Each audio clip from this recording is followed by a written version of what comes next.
Ya, kita buka pembelajaran yang keempat,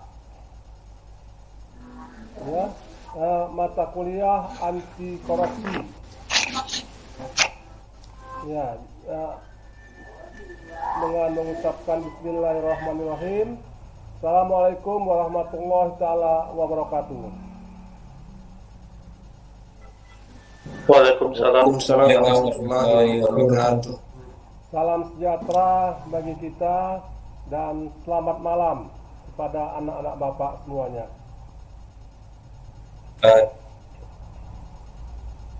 Jadi dalam dalam pembelajaran ini materi kita ialah bagaimana dampak korupsi, ya.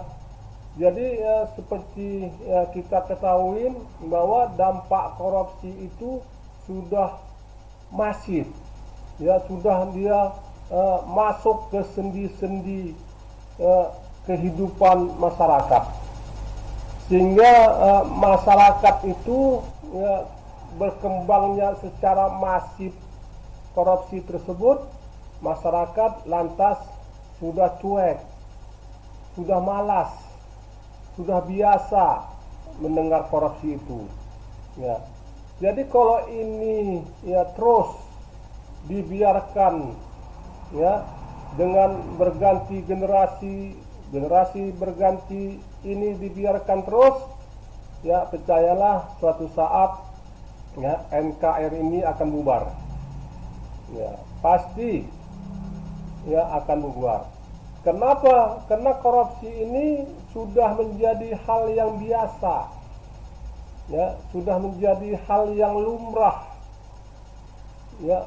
Masyarakat tuh menganggap biasa-biasa aja lah, ya kita nggak perlu ribut-ribut lah. Nah, jadi semuanya kita korupsi, itulah perspektif masyarakat. Ya, jadi berkembangnya korupsi ini secara masif sampai ke lini-lini bawah. Ya, kalau atas sudahlah, ya, kita bisa dengan kasat mata melihatnya, dan sampai ke lini-lini bawah. Ya, jadi apakah korupsi ini kita biarkan begitu saja? Apakah kita cuek-cuek saja? Ya, itulah yang perlu kita bahas, ya. Jadi kalau kita melihat dampaknya itu dampak secara masif itu apa saja, ya. Kita lihat dampaknya itu dari sisi hukum, ya. Pertama, dampak korupsi ini menghancurkan sisi hukum, ya. Hukum kita tidak lagi berkata sejujur-jujurnya. Hukum kita sudah bisa dibeli, ya. Hukum kita sudah bisa menjatuhkan hukuman yang seringan-ringannya. Itulah dia hukum kita sekarang ini, ya. Jadi hukum kita itu yang kita lihat dengan kasat mata itu tumpul di atas, tajam di bawah. Ya, kita lihat hukum kita tidak bisa bergerak apa-apa. Ya. Kalau kita lihat kejadian-kejadian saat ini, ya, dengan kasat mata itu, ya, bansos dikorupsi, ya. Kemudian jual beli jabatan, ya, semua masuk ya di sisi itu. Itu kalau dihukum, ya, kalau dihukum di pengadilan kita juga miris, ya, hukumannya segitu, ya, dengan ber-MM dia korupsi, hukumannya segitu. Jadi kita beranggapan kita pun mau, ya, korupsi duit segitu, hukumannya segitu. Ya, begitulah kita, ya, tidak membuat efek jerak, malah efeknya itu menjadikan kita kapan aku kesempatan seperti itu. Jadi itu yang dalam benak pikiran kita. Ya, kenapa?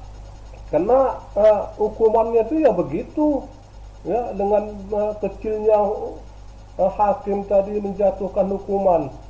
Belum lagi dia masuk penjara nanti, ya banyak korting-kortingnya, diskon-diskonnya. 17-an, hari raya, apalagi hari besar, itu dipotong-potong, terakhir cuma setahun 2 tahun jadi penjara. Ya, yang dikorupsinya ber-MM. Itulah dia. Kita lihat secara kasat mata. Jadi hukum kita ini tidak membuat jerak. Ya, apakah undang-undangnya seperti itu? Atau memang hakim-hakimnya yang perlu ditatar lagi, ya, yang perlu ditanamkan pribadi-pribadi yang berintegritas sehingga dia peduli terhadap korupsi dan ikut memberantas korupsi. Itulah sisi hukum, ya, sisi hukum kita. Kita lihat, ya, yang seperti saya katakan tadi, ya, hukum kita tajam ke bawah, tumpul ke atas. Ya, nek minah itu apa? Mengambil sawit 2 buah. Ya, 2 buah mengambil sawit, dijualnya untuk makannya. Ya, dihukum, dimasukkan ke penjara. Ya, kena nek minah tadi 7 bulan 8 bulan. Nek minah tadi mengambil buah sawit tadi 3 biji 4 biji untuk makannya. Ya, apakah itu setara, ya, dengan hukuman yang dijatuhkan hakim? Ya, itulah dia tajam ke bawah, tumpul ke atas. Itulah namanya. Ya. Kemudian korupsi tadi meluluh lantakkan ekonomi kita. Ya. Jadi ekonomi yang dibangun oleh pemerintah itu bersusah payah, ya, agar masyarakat berproduktif. Ya, tentunya dengan laju pertumbuhan yang tinggi yang diharapkan pemerintah itu bocor, ya, dana-dananya bocor sehingga tidak kesampaian, ya, masyarakat yang produktif tadi, ya, menjadi tidak produktif, ya. Jadi pusat sana pemerintah sudah memberikan berbagai macam insentif, ya, bantuan-bantuan untuk masyarakat agar masyarakat itu berproduktif, ya, sehingga dampaknya kalau masyarakat dapat berproduktif, ya, otomatis laju pertumbuhan ekonomi akan naik. Laju pertumbuhan ekonomi akan naik, tenaga kerja akan terserap, ya.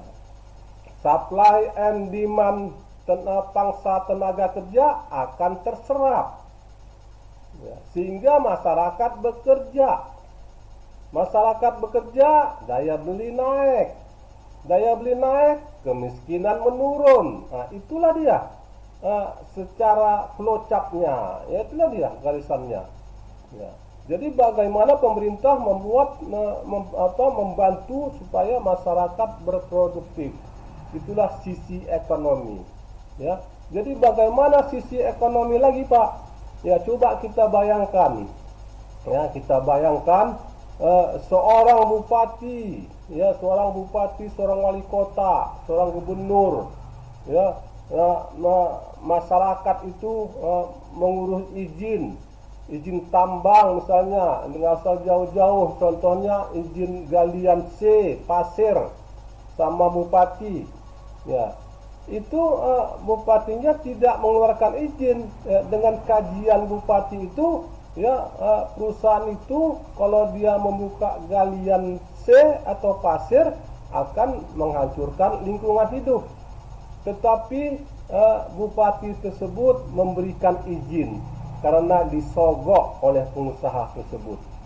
Ya, begitu bupati mengeluarkan izin, maka bekerjalah pengusaha tadi menambang pasir.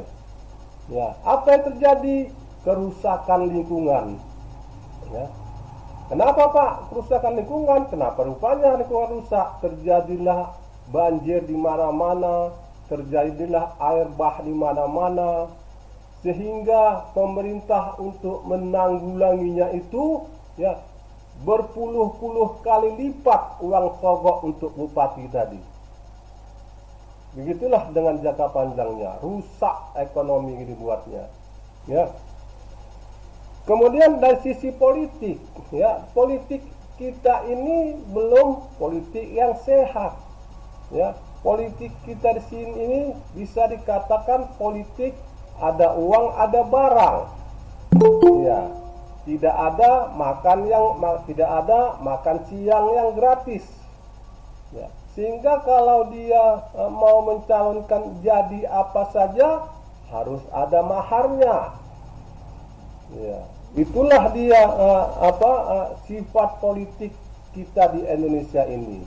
Politik kita di Indonesia ini belum menyentuh anti korupsi. Ya. Sehingga kita lihat banyak yang terseret dengan korupsi tadi ya masuk penjara. Karena dia memulangkan duitnya yang sudah disetorkannya kepada partai politik tadi sebagai mahar, kemudian menyogok lagi ya kepada politik suap ke masyarakat untuk memilih dia, ya berapa banyak duitnya habis, sehingga kan secara logikanya ya harus dikembalikan nggak duitnya. Itulah ya membuat rusak ya kita memilih ya pemimpin-pemimpin kita yang penuh korup, ya yang penuh biaya politik yang sangat mahal. Jadi belum ada partai politik satupun di Indonesia ini yang masih bebas korupsi. Ya, itulah dia partai politik kita. Ya, kemudian sosial budaya. Ya, sosial budaya masuk korupsi tadi, masuk sosial budaya. Ya, bagaimana sosialnya tidak ada lagi kita berjiwa sosial, tidak ada lagi kita bantu membantu. Tidak ada lagi kita sistem kekerabatan. Nggak lagi zaman sekarang ini. Ya, kita susah aja sendiri. Ya, mana ada orang mau membantu kita? Nggak usahkan orang, saudara kita pun tidak mau membantu kita, apalagi orang. Ya, begitulah masuk kita ke sosial budaya. Ya, budaya kita itu sudah materialistis. Ya, memandang sesuatu itu dengan uang, dengan barang. Ya, tidak pernah kita dipandang dengan dengan hati kita. Dia tuh orang baik lu. Tidak pernah memandang itu. Tetapi masyarakat kita memandang materialistik dengan barang, ya, dengan uang. Ya, itulah dia masuk kita dengan masifnya. Ya, kalau ada orang mengatakan korupsi ini udah efek domino, yang lebih kasar lagi, lebih parah lagi secara masif, efek domino. Ya, jadi hal-hal seperti itulah ya dampak dari korupsi ini. Ya, untuk itu mari kita lihat dulu yang satu ini. Bentar ya.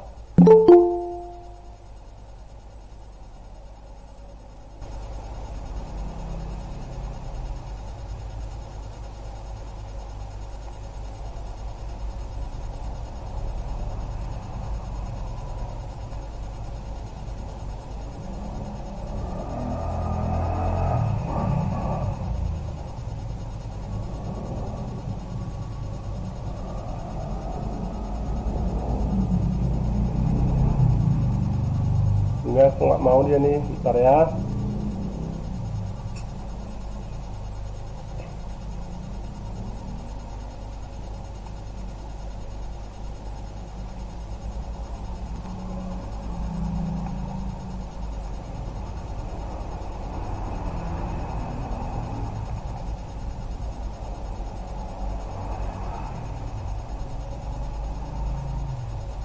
Ya, kelihatan?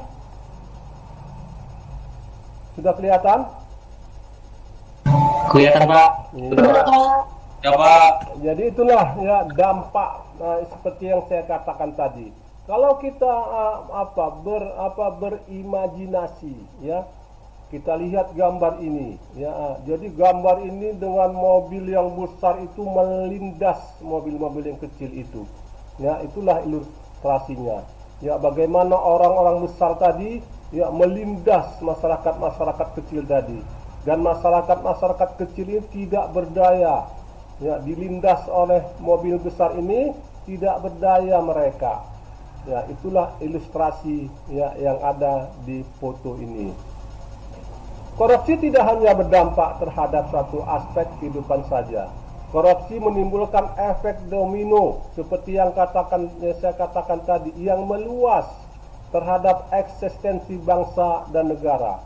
Ya, bagaimana bangsa itu yang eksis, ya, itu dihancurkan dengan korupsi. Itulah yang dinamakan efek domino tadi. Ya, kalau secara masif dia artinya korupsi tadi sudah berakar, beranak pinak di dalam masyarakat. Ya. Jadi meluasnya praktek korupsi di suatu negara akan memperburuk kondisi ekonomi bangsa. Ya, seperti kita kata tadi, hancur satu negara, ekonominya memburuk. Apapun yang dilakukan pemerintah itu tidak akan jalan. Ya, pemerintah berusaha untuk masyarakat yang produktif. Ya, seperti saya ceritakan tadi, akan menaikkan laju pertumbuhan ekonomi, itu tidak akan berhasil. Ya, jadi semakin masyarakat ini semakin terperosok dalam kemiskinan. Ya, ilustrasi yang pertama tadi saya katakan, ya, pemerintah bagan-bagannya, ya, pemerintah memberikan bantuan-bantuan, subsidi dari pusat sana dengan harapan pertumbuhan ekonomi akan naik. Dengan harapan laju pertumbuhan ekonomi akan berkembang. Ya, kalau sudah berkembang, maka tenaga kerja akan banyak terserap. Ya, kalau terserap tenaga kerja, maka masyarakat bekerja, ya, memperoleh gaji. Dengan memperoleh gaji, ya, daya beli masyarakat akan tinggi. Akibatnya apa? Mereka bekerja, ya, daya beli tinggi, ya, kemiskinan dapat ditekan. Ya, kalau misalnya laju pertumbuhan nggak naik, ya kemiskinan bertambah banyak, ya, bertambah banyak. Akibat dari kemiskinan itu apa, Pak? Ya, kemiskinan itu akibatnya banyak besar. Ya, pemerintah kalau misalnya kemiskinan itu akan terjadi kriminal, ya, di mana-mana begal-begal, di mana-mana narkoba. Itulah kalau kemiskinan terus bertambah. Ya. Kalau kita lihat dampak masif korupsi, seperti saya katakan tadi, ada dampak ekonomi, dampak kemiskinan, ya, dampak birokrasi, dampak politik dan demokrasi, dampak terhadap penegakan hukum, dampak terhadap hankam, dampak terhadap kerusakan lingkungan. Jadi coba kita, ya, seperti saya katakan tadi, ya, anggaran pendapatan belanja negara, ya, itu sumber utamanya itu dari pajak, ya. Sumber utamanya dari pajak, ya. Dan pajak itu dari mana? Dari kita-kita yang membayar pajak. Ya, dikumpulin pemerintah, ya, dari sepeda motor, pajak sepeda motor, pajak makan di restoran, ya, pajak rumah, ya, banyak pajak-pajak dikumpulin pemerintah lah itu. Ya, dikumpulin pemerintah, kemudian dikeluarkan pemerintahlah menjadi rancangan anggaran pendapatan dan pengeluaran nasional, RAPBN, jadi APBN, ya, anggaran pendapatan dan pengeluaran negara. Ya, jadi kalau kita anggap, ya, sudah terkumpul, ya, sudah di musyawarah rencana pembangunan kan, dimusrembangkan, ya, dengan dana yang segitu, itu kita anggap 100% itu bocor. Ya, setiap tahunnya menurut penelitian yang dilakukan oleh swasta maupun akademisi itu, ya, kebocoran 40%. Ya, 40% itu besar loh. Ya, 40% itu bisa menyekolahkan SD, SMP, SMA sampai mahasiswa secara gratis. 40% yang dikorupsi itu ya bisa kita ini yang mau kuliah di luar negeri beasiswa semua, berlebih lagi. Ya, itu kalian lihat jembatan Suramadu yang paling panjang ya di Surabaya, Suramadu. Surabaya Madura itu paling panjang di Indonesia ya, itu bisa dibuat 5-10 kali jembatan seperti itu bayangi ya, 40% ya. Kalau membantu orang miskin ya, orang miskin di Indonesia akan terangkat ya, akan dapat dientaskan. Itulah 40% tadi ya. Kemudian yang mau masuk itu bentar orang kita lagi mana bisa sih mungkin di-add-kan ya kan. Jadi jembatan Suramadu kita lihat ya, berapa investasi ini berapa ya, mari kita melakukan ya, kontemplasi ya, kita lihatlah, kita pikir-pikir, kita renungkan 40%, 10-20 kali lipat ya jembatan Suramadu ini ya bisa dibangun ya. Kalau kalian pernah dengar ya Kota Medan mau membangun jembatan seperti Suramadu ini antara Medan dan Penang. Ya, itu sudah zaman dulu sudah direncanakan, sudah diukur-ukur, sudah ditaksir biayanya. Ya, sampai sekarang ya itu belum terrealisasi. Sampai sekarang dimulai pun belum. Ya, kalau 40% tadi dibangun jembatan seperti ini Medan Penang, ya 10 jembatan jalan Medan Penang itu bisa dibangun. Ya, akibat dari korupsi ini maka tak terbangun-bangunlah jembatan tadi. Ya, jembatan Medan Penang tadi hanya sebagai khayalan. Ya. Jadi apa yang bisa kita lakukan andai 40% dana APBN tidak dikorupsi? Seandainya tidak dikorupsi 40%, wah banyak yang bisa kita lakukan. Ya, banyak sekali yang bisa kita lakukan.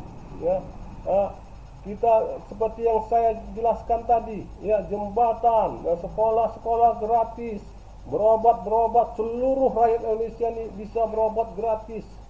Ya, harga-harga murah. Ya, bensin murah, premium murah, semuanya bisa murah.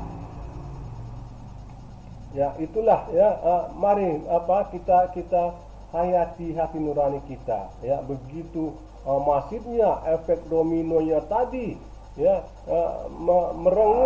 merenggut ya harapan-harapan dan impian-impian kita, ya direbut ya oleh petinggi-petinggi kita dengan 40% tadi. Jadi kita sekarang tidak bisa bermimpi lagi. Ya, apakah ini terus ya, kita diamkan?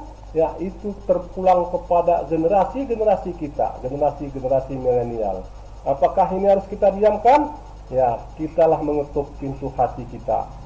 Ya, jadi itulah anak-anak Bapak ya, bagaimana korupsi tadi ya secara domino ya eksistensi negara, suatu negara pun bisa buyar dibuatnya. Kita tidak bisa ngapain. Kamu tahu Maldi ya 40% APBN itu Maldi ya,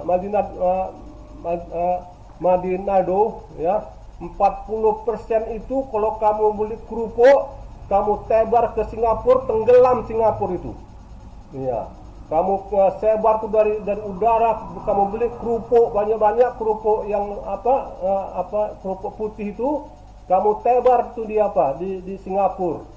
Ya, tak bernapas orang tuh. Itulah 40% tadi. Ya, jadi sekarang ini karena biaya kita yang kita kumpulkan dari pajak-pajak itu ya yang dibalikkan kepada pemerintah untuk pembangunan tadi, itulah yang dikorupsi mereka. Ya, sehingga negara-negara luar pun melihat kita, Indonesia. Ya, kita lihat sekarang ini Indonesia dilecehkan.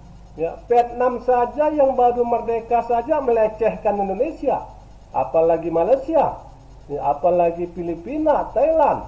Ya, mana pernah kita main bola menang? Betul Waldo? Ya, main bola sama Thailand nggak pernah menang. Iya, padahal kita 265 juta. Ya, 265 juta rakyat Indonesia mencari 11 orang ya untuk mengalahkan Thailand, untuk mengalahkan Malaysia. Apa kata? KO semuanya. Itu akibat apa? Korupsi tadi. Ya, korupsi kemana-mana. Ya, itu kita kalau misalnya strategi tadi sudah gitu, sudah bagus. Kita orang-orang pintar kita banyak. Ya, banyak di mana-mana orang pintar kita. Ya, kalau sebelum kita banyak orang pintar kita, ya dulu orang Malaysia, orang India, ya sekolah ke Indonesia. Ya, itulah hebatnya dulu. Ya, kalau dulu banyak orang pintar dan banyak juga orang jujur. Ya, kalau sekarang ini kita yang sekolah ke sana, kita ke Malaysia sekolah, kita ke India sekolah, ya, kita ke Filipina sekolah. Ya, ada orang sana sekolah kemari, ada, cuman berapa orang lah, segelintir orang lah yang sekolah ke Indonesia ini. Ya, begitulah hebatnya efek domino, ya, yang menghancurkan eksistensi bangsa kita. Ya, anak bapak semua. Nah, sekarang ya silakan yang ingin bertanya. Kita diskusi. Ayo, silakan. Ya Pak, saya Pak. Ya, Farhan. Ayo Farhan. Ya Pak. Ini bilangnya apa ya? Ada pertanyaan, ada diskusinya Pak. Jadi kan kita bahas dari kemarin kan penyebab korupsi gitu kan Pak. Iya. Lalu kita bilang korupsi itu untuk jangka waktu ke depan gitu kan Pak. Iya. Tapi kan untuk korupsi, koruptor yang udah ketangkep gitu Pak, itu sanksi apa sih Pak sebenarnya yang cocok dan pantas untuk diterima oleh mereka gitu Pak? Karena kan yang mengakibatkan ini untuk itunya kan sebenarnya orang yang udah ketangkep ini Pak, bukan jangka kedepannya itu Pak, yang membuat itu Pak, korupsi itu Pak. Iya. Gitu Pak. Iya, terima kasih Farhan. Nah, jadi itu makanya ya kita lihat yang ketangkap ini seperti yang saya katakan tadi, ya hakim-hakim yang tidak mempunyai naluri, ya. Kalau kita bandingkan di negara-negara lain, di Cina, ya, di Korea, ya. Nah, itu kalau di Cina sana diarak, orang korupsi itu aja diarak baru digantung. Ya kalau di negara-negara maju sana, ya paling nggak seumur hidup, nggak ada efek jera, ya nggak ada efek jera. Jadi ya sekarang ini, ya masa-masa sekarang ini yang begitu masifnya efek domino tadi, nggak ada efek jera kepada mereka. Ya, pernah nggak saya bercerita sama kalian, ya bahwa saya dulu bertugas sebagai kepala dinas di Labuan Batu, ya kepala Labuan Batu. Itu belum pecah waktu itu, masih Labuan Batu. Saya kepala dinas Badan Pusat Statistik. Ya, jadi situ saya kepala dinas. Ada kepala dinas yang kena tangkap sama KPK. Ada ditangkap sama KPK, kena 5-6 tahun. Ya, begitu kembali, bukan masyarakat itu memusuhinya. Ya, bukan masyarakat itu menjauhinya, malah disambut ya dengan marhaban, disambut dengan pencak silat, disambut seperti kedatangan seorang pahlawan.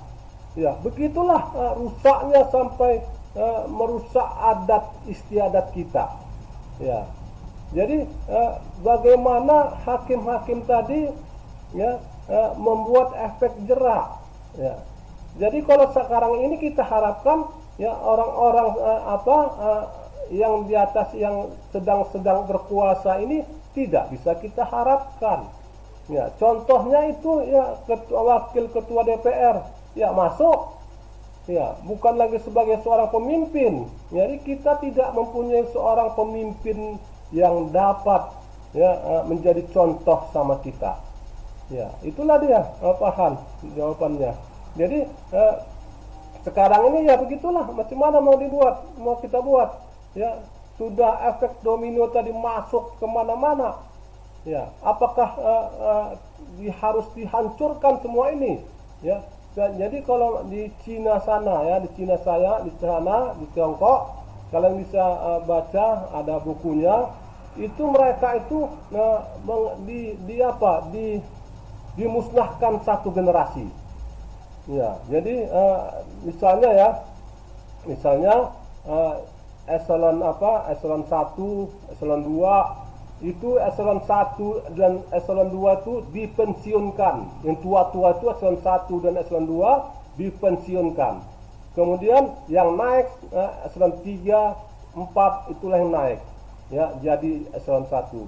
Dan itu akan dibuat perjanjian. Kalau ada korupsi, kalau korupsi lagi maka tidak ada ampun, ya, dihukum gantung. Begitulah mereka, dihabisi satu generasi. Ya, kalau di Indonesia ini tanggung kita, ya, kita apa? Kita masih berpikir, ya, masih berpikir, ya, model seperti itu tidak cocok di Indonesia. Terlalu banyak, ya, terlalu banyak orang-orang pintar kita nih bersilat lidah terlalu banyak, ya. Tetapi orang-orang yang jujur sangat-sangat sedikit sekali. Ya, pertanyaan, apakah masih ada orang yang jujur? Masih ada orang yang jujur. Ya, kalian lihat, kalian baca di harian atau di media, TV dan sebagainya. Ya, seorang cleaning service menemukan uang 100-200 juta dikembalikan. Masih ada orang jujur. Ya, masih ada. Ya, cuman lebih banyaknya orang yang tidak jujur. Ya, oke, terima kasih Farhan. Ya, siapa lagi?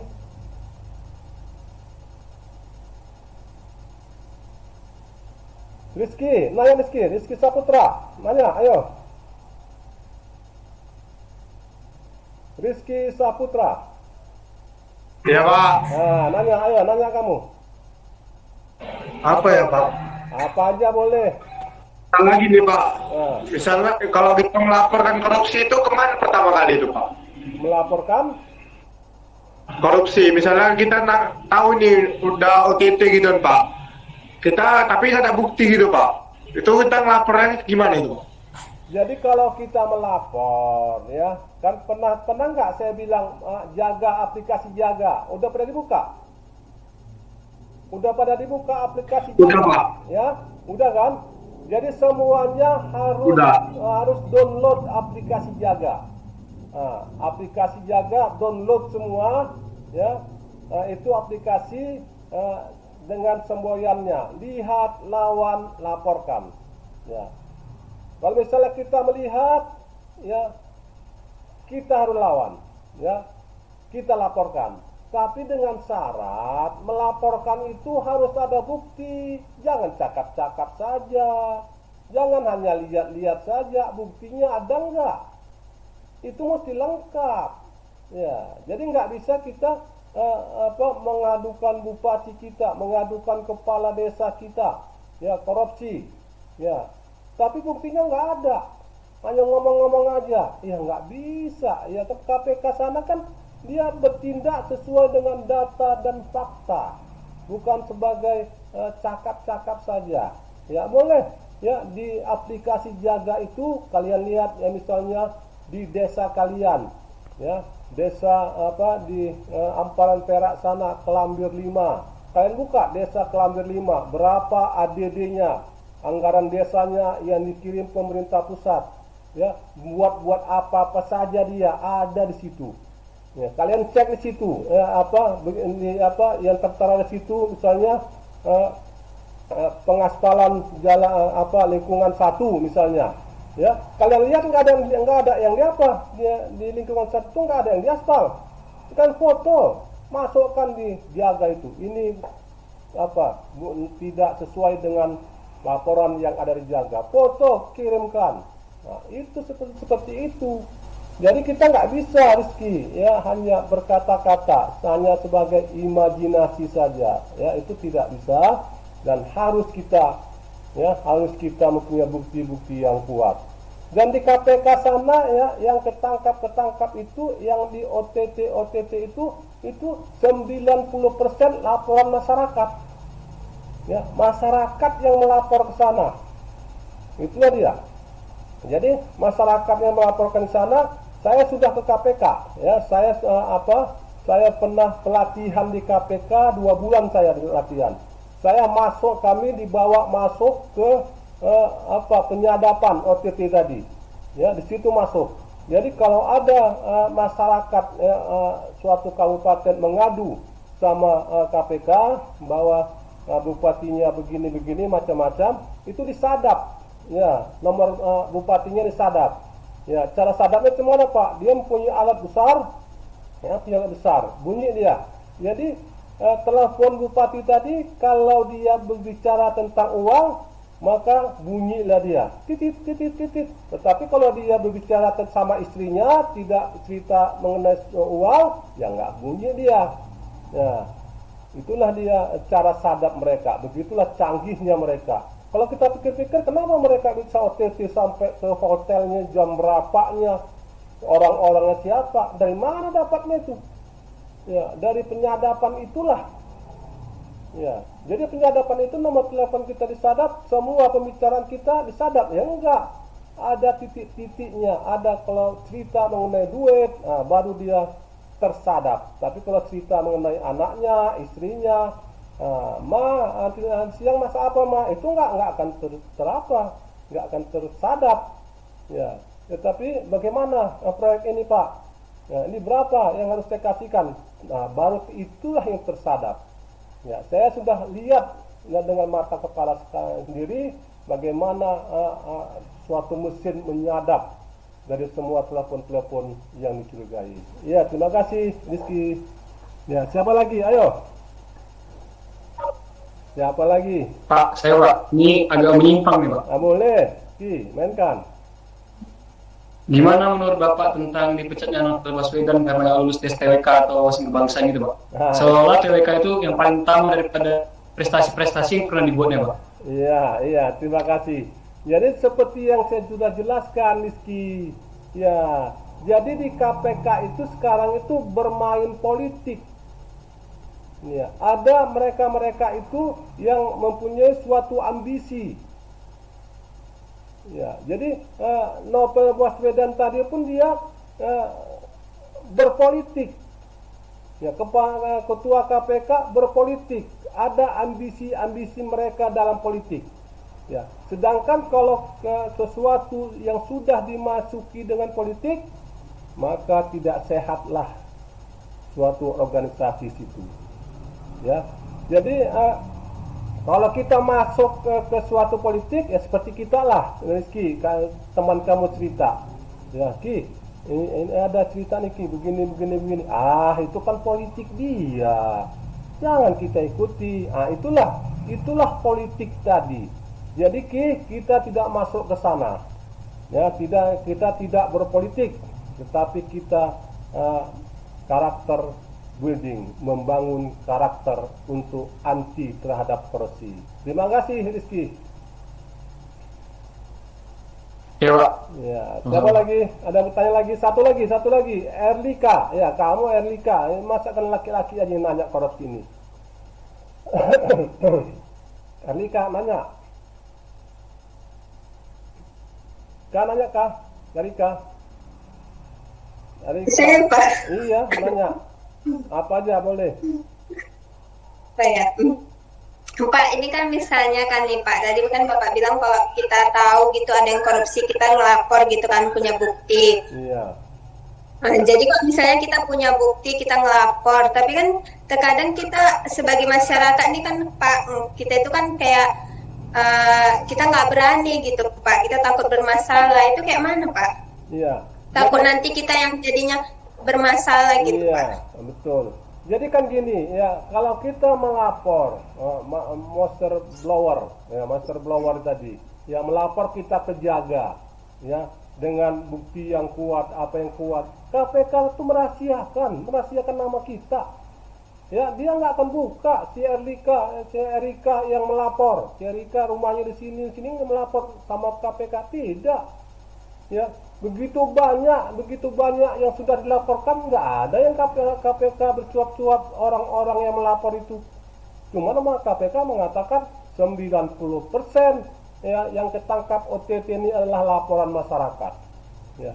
Bahkan sekarang ini ya sudah keluarnya peraturan KPK, siapa yang melapor dengan bukti otentik dan hasil laporannya dapat menyelamatkan uang negara, sehingga uang negara itu dapat dikembalikan kepada negara, kita dapat hadiah sepermil 1/1000 kali berapa yang dapat dikembalikan kepada negara, dapat hadiah kita.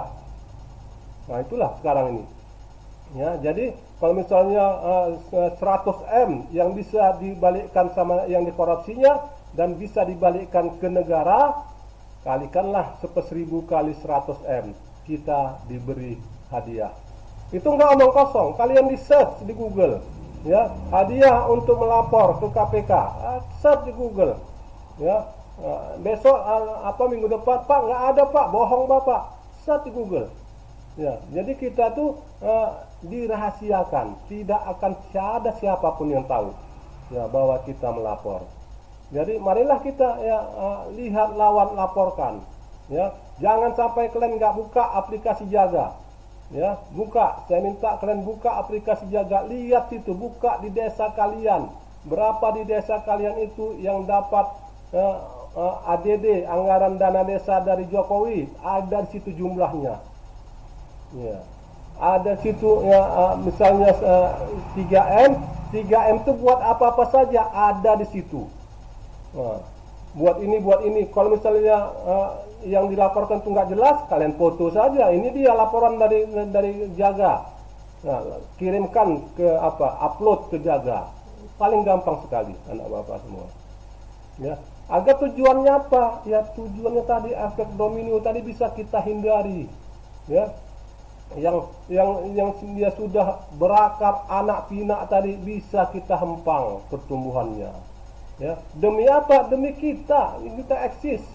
Ya, sekarang ini ya kita buatlah ya agar Singapura sana, Malaysia tuh takut sama kita. Ini nggak ada takutnya sama kita. Vietnam aja yang baru merdeka kemarin aja melece-lece Indonesia. Ya, kenapa? Karena kita semua di sini bisa disogok dengan duit. Ya, bisa. Ya, nggak laku ya, nggak. Jadi hukum itu tidak bisa ditegakkan. Ya, dengan duit semua urusan ya seperti sumut, semua urusan mesti uang tunai. Itulah dia. Di mana orang semua segan sama kita. Ya. Jadi dengan kalianlah generasi milenial yang akan mengangkat harkat martabat bangsa kita 5-10 tahun yang akan datang. Ya. Untuk itu anak bapak ya kita cukupkan cerita ini ya. Ini cerita data dan pendidikan. Ya. Nanti kan bilang si Robi, udah masuk si Robi. Robi udah masuk? Belum? Nanti kita buat 5 kelompok ya, 5 kelompok. Intinya habis habis UTS 5 kelompok dan 5-5-nya ya harus mempresentasikan ya, buat satu makalah ya. Satu jadi kita dengar bersama-sama nanti setelah ujian tengah semester. Oke anak bapak, terima kasih ya. Kita berjumpa, kita tutup pertemuan keempat ini ya. Assalamualaikum warahmatullahi wabarakatuh.